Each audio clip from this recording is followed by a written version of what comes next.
Welcome, help me reach 4,000 subscribers. Your support keeps me creating the intense, emotional, and suspense-packed stories you love on Breakup Cheater. Like the video, drop a comment, subscribe for more jaw-dropping betrayal stories. Every click truly means the world. Thank you for being part of this growing family. I was sitting on the edge of our bed at 1:17 a.m., staring at my phone when her text arrived. "Don't wait for me tonight." I read it 3 times, each word burning hotter than the last. My chest tightened, and a hollow part of me, one I'd never known existed, cracked open. I typed a reply without thinking.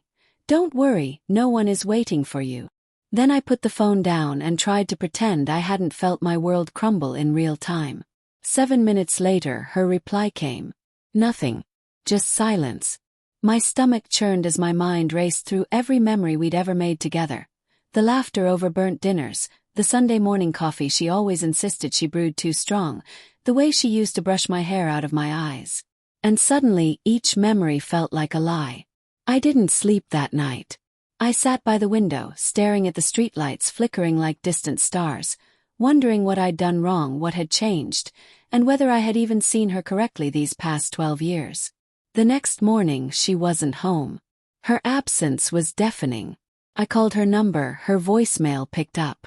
Called again. And then, with a sinking feeling I couldn't shake, I checked her Instagram. There he was, smiling, his arm around her shoulder. Photo tagged only hours ago. The world tilted. I wanted to scream. I wanted to smash something. I wanted to disappear. But mostly I wanted answers. By mid-afternoon, my anger had morphed into something more corrosive. Numbness. When she finally walked through the front door, I barely recognized the woman in front of me. Her makeup was smudged, eyes puffy as if she'd been crying, or as if she'd been caught in a storm she didn't want to admit. "Where were you?" My voice was steadier than I expected. But the words didn't hold the fury I felt inside. She looked at me, and I saw the hesitation, the shame, the guilt. And for a fraction of a second I thought maybe she would tell me everything. I went to the ER, she said softly. The words landed like a stone in my chest. The ER. Why? My voice cracked. She shuffled her feet. "I can't explain it. Not yet. I need time." Course. She needed time. But I needed truth.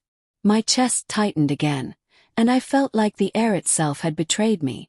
I didn't sleep that night either. But instead of staring at the streetlights, I scrolled through our home's security footage. I told myself it was for closure. I told myself it was to prepare for confrontation. What I didn't tell myself was that I hoped she wouldn't have left a trace, that somehow the world hadn't actually shifted beneath my feet. And then I saw him.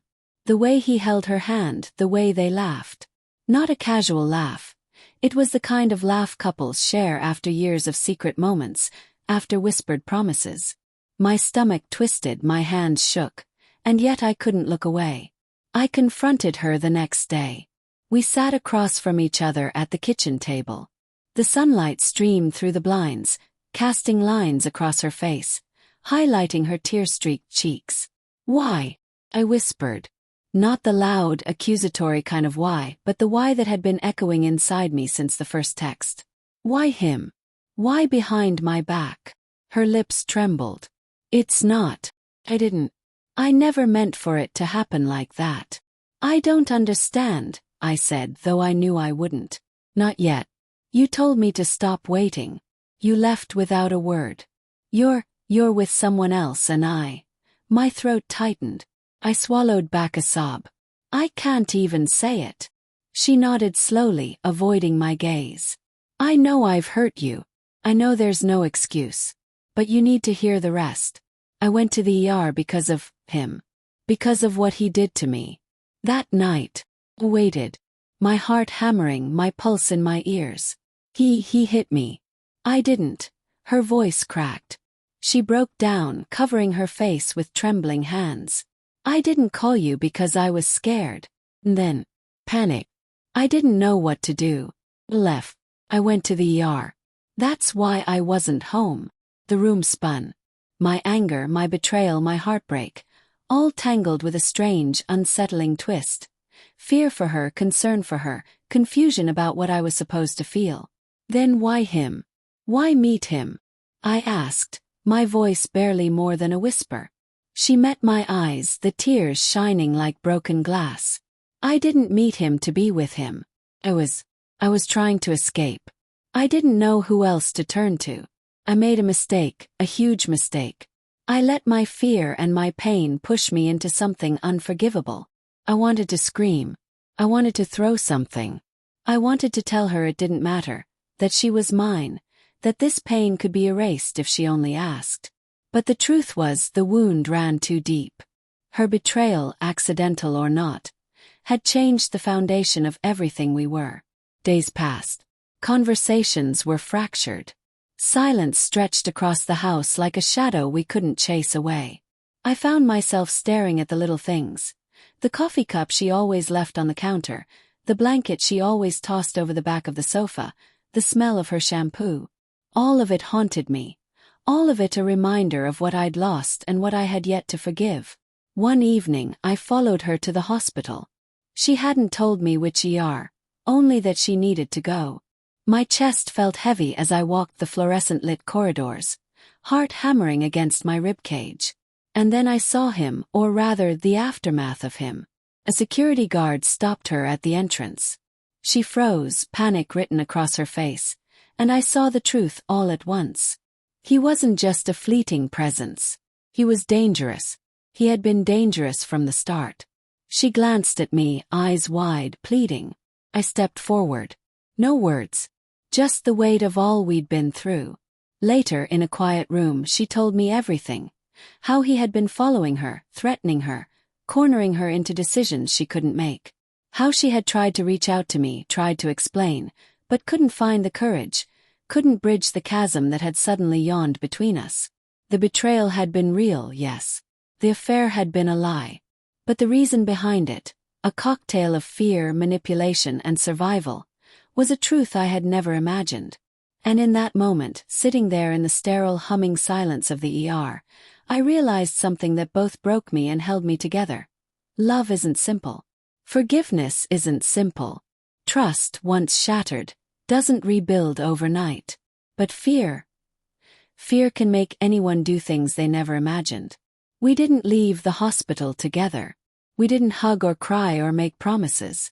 But we didn't part as strangers either. There was a silent understanding that night, a fragile thread connecting two broken hearts. Weeks later we began therapy, both couples and individual. We talked about everything.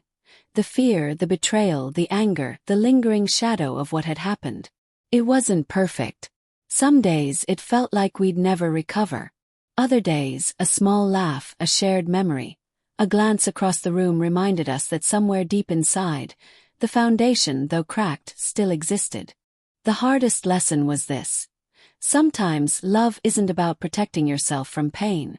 It's about surviving the storms together, even when the storms are born from your own mistakes. And as for her, I still remember the way she looked at me the night she came home from the ER, broken and terrified. I still remember the fear in her eyes, the shame, the confusion. And I still remember the flicker of something else, hope. It would take years, maybe decades, to rebuild what we had lost. But that night, I realized the truth of marriage isn't in perfection. It's in facing the unbearable together, and somehow finding the courage to keep moving forward. Because some betrayals are clear-cut. Some are obvious. Some, like ours, are a tangle of mistakes, fear, and survival. And sometimes, understanding the why doesn't erase the pain. It just makes the path forward a little less lonely. I don't know if we'll ever fully recover. But for the first time in months, I felt something flicker inside me that I thought had died. A fragile, trembling hope that love, our love, could survive even the darkest night.